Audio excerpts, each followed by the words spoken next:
Hello everyone, welcome back to the Jonny Rocket Show. Today we'll be diving into some of the biggest stories from Hollywood, sports, and an inspiring story. And if you like watching this channel, don't forget to hit the like button, drop a comment below, and subscribe for more updates. And today we're going to start off by talking about the SAG Awards, and then we're going to move on and talk about the NFL offseason and who to look forward to. And then we're going to end, of course, with another inspiring story coming all the way from the Amazon. We've got a lot to cover, so let's blast off with the latest. This is the Jonny Rocket Show. And let's launch into it. The Screen Actor Guild Awards happened February 23rd, hosted by Kristen Bell in Los Angeles. She started off the show with doing a rendition of Do You Want to Build a Snowman with Do You Want to Be an Actor, using old photos of actors that were nominated at this award ceremony. From Selena Gomez and Barney and Friends to Colin Farrell as Unnamed Man. And Belle, who was even nominated for Nobody Wants This, used a photo of her and Leighton Meester from Gossip Girl. And as for the wins, we're going to start off with Outstanding Performance by a Cast in a Motion Picture. Conclave. Never seen it, probably won't watch it, but it won. And as for the wins, Timothée Chalamet won Outstanding Performance by a Male Actor for A Complete Unknown. Demi Moore won for Outstanding Performance by a Female Actor in her part in the movie Substance. And then Outstanding Performance by a Female Actor in a Supporting Role. We got, unfortunately, Ariana Grande did not win. Zoe Saldana, Emilia Perez. As you saw in my last episode, I am a Zoe Saldana fan, due to her part in Lioness, but that's a good win for her. And Male Actor in a Supporting Role, Kieran Culkin, A Real Pain. If you don't know who that is, he was the little brother in Succession. And of course, Outstanding Performance by a Stunt Ensemble in a Motion Picture. We have Deadpool and Wolverine, Dune Part 2, The Fall Guy, Gladiator 2, and Wicked. With the winner, of course, being about being a stunt double, The Fall Guy. And moving on to the television side of the award ceremony, we got Outstanding Performance by Ensemble Cast in a Drama Series. The nominees being Bridgerton, The Day of the Jackal, The Diplomat, Shogun, and Slow Horses. And I think out of all those movies, Shogun is definitely the most deserving of that win.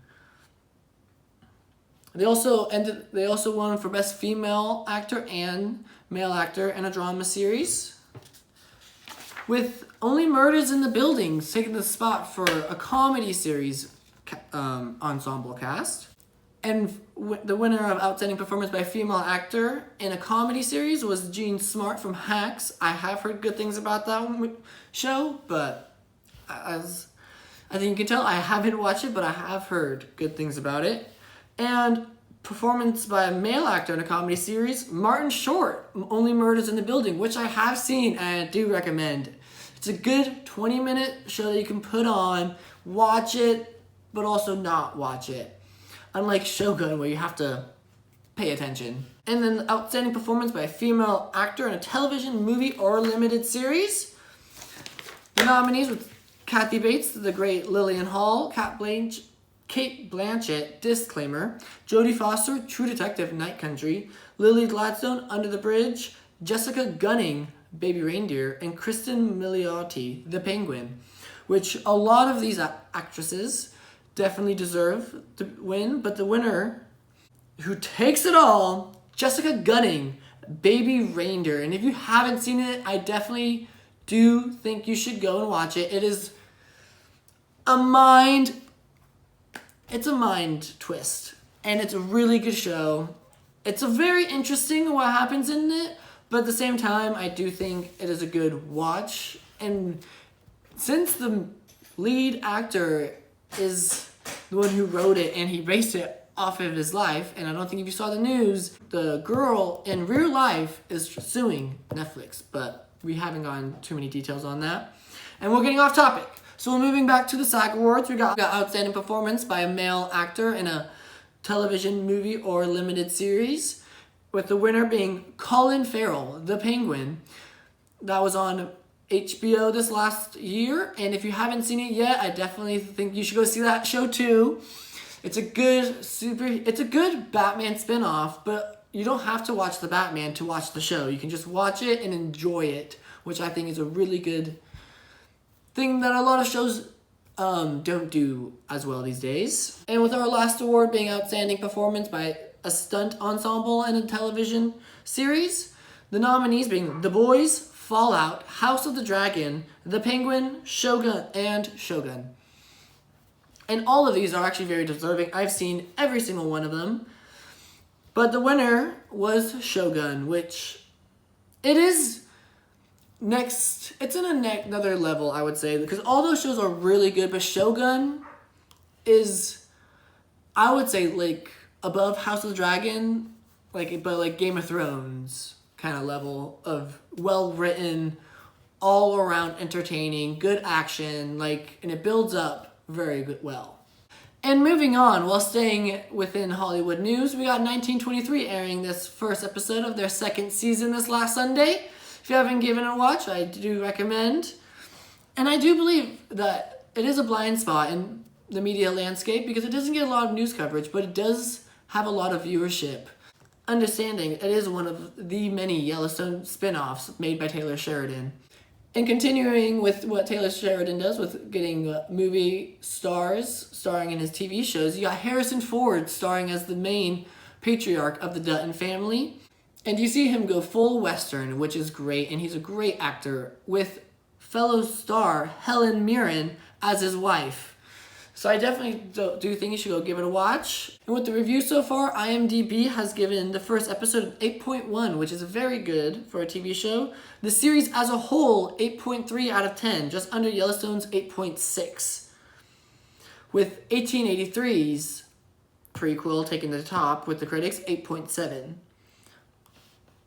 And they scored that one actually all the way up to 89%. Only the first episode of 1923 season 2 is out, so you could catch up while season 2 starts airing out their episodes. And they're not doing a binge release, but they're doing weekly episodes, 1 episode a week. And here's what other critics have been saying about season 2 so far. You got Screen Rant, 1923.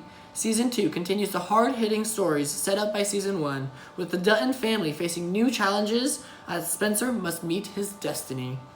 And Fandom Wire, 1923's second season is worth watching because the series is brimming with magnetism, flawless writing, thought-provoking themes, and generally engaging storytelling. I think that's all I need to tell you about 1923. And before we move on, I just want to let you guys know that they are coming out with more spin-offs coming from the Yellowstone cinematic universe, with The Madison being a modern-day spin-off of the Yellowstone show and the only true sequel to the show so far. And then we also got another prequel with 1944 dealing with the family post-World War II. But they haven't gotten too much in production, so until then, watch 1993. And if you haven't watched 1883 yet, give it a watch. I definitely do recommend. And with other shows coming out this week, we got Survivor!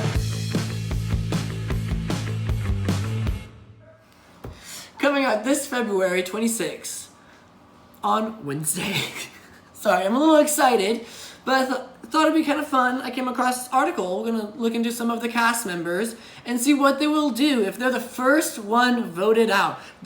All 18 cast members got asked if they're the first persons voted out, what would be a self-inflicted punishment that they would give themselves if they got the first one voted out. Because we all know, we see the glory and all the fun at the end, but the first person voted out, we always have a lot to say about them.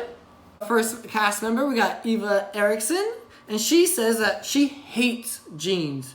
She hates wearing pants, and she only wears shorts year-round. And she lives in Minnesota, so she'd be leaving practice in -10 out, and she'd be wearing shorts because she hates pants. So she said as her punishment, she would wear jeans for a year. Crazy. And that's a little fun one to start us off. We got Joe Hunter, which I don't know if you know this, but he's from West Sacramento. He's a fire captain, so we'll be looking forward to watching him. And he says the biggest punishment on the planet, and I cannot believe I'm saying this, but I played football and ran track at UCLA. And if I'm voted out first, oh my God, I will say I love the USC Trojans. I know if you're a sports fan, you're gonna love that. And next we got Thomas Croninger saying that his life force is cold brew, and if he's the first person voted out, he'll give up caffeine for a year, which is, I know some people who drink coffee every single day, and that would be torture. You know who I'm talking about. And a little fun one, we got Charity Nelms. She says she wouldn't punish herself, but she would crawl into bed and into a deep depression and probably drink a couple bottles of wine. She says not quite a punishment, but more of a coping mechanism, which I thought was pretty funny. That's probably what I would do. Relatable. And then we got David Ken.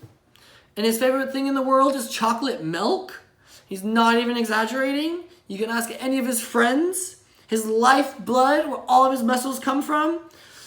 And he says if he doesn't make it to jury, he would give up chocolate milk for a week.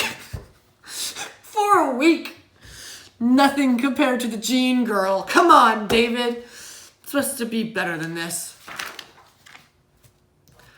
And by far, I think the best one, Star Toomey, who is super honest, saying she's a big 420 girl, and if she's the first person voted out, she would no longer smoke weed for 2 whole years. She says that's crazy, that's serious, for real. Alright guys, that was just a glimpse into some of our cast members this season. I hope you're looking forward to it as much as I am. Don't forget, it starts this Wednesday, February 26th, and we'll probably have a video on it later this week. Give you a couple days to watch and catch up. And don't forget to outwit, outplay, and outlast. This is going to be a crazy Survivor season. And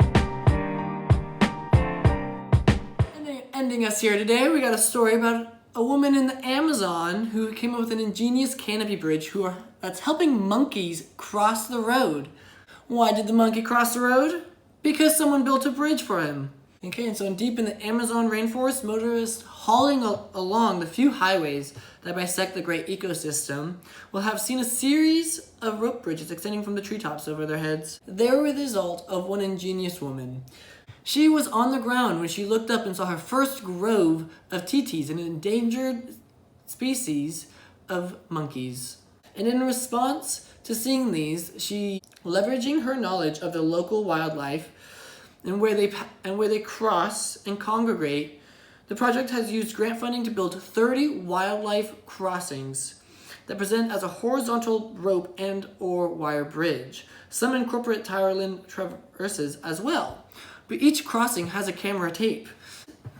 Use these camera monitors to help with the data and inform them of the populations, as well as where to put more road crossings. And a quote from her, she said, "Every time I see the video of the monkey using my canopy bridge, it's wonderful because we are avoiding the situation of road mortality. Connecting the population, we can make it stronger and allow it to grow." Abra won the 2004 Whitley Award for Nature in honor of her work protecting the region's primates. And the best part of the story, aside from the fact that drastic reductions in road mortality in species like marmoset, Spix red-handed howler monkey, and the guana spider monkey, is that the Hecata project is expanding out from the Brazilian state of Amazonas to Mato Grosso, where she's already canvassing university, philanthropists, and governments for funding to build more of these bridges. And to end us, she says, "What amazes me about Brazil is the richness that we have, the wonderful biodiversity we have here, and I will do everything that I can as a person, as a professional, as a researcher to protect this rich biodiversity." And this just reminds us that even anywhere in the world, you can help your local community, no matter how big or small, even if it's just a monkey at a time. And thanks for watching the Johnny Rocket Show. And if you enjoyed this, hit the like button, drop a comment below, and subscribe for more updates. And don't forget to stay sharp, aim high, and keep those engines running. We'll see you on the next one. This is the Johnny Rocket Show.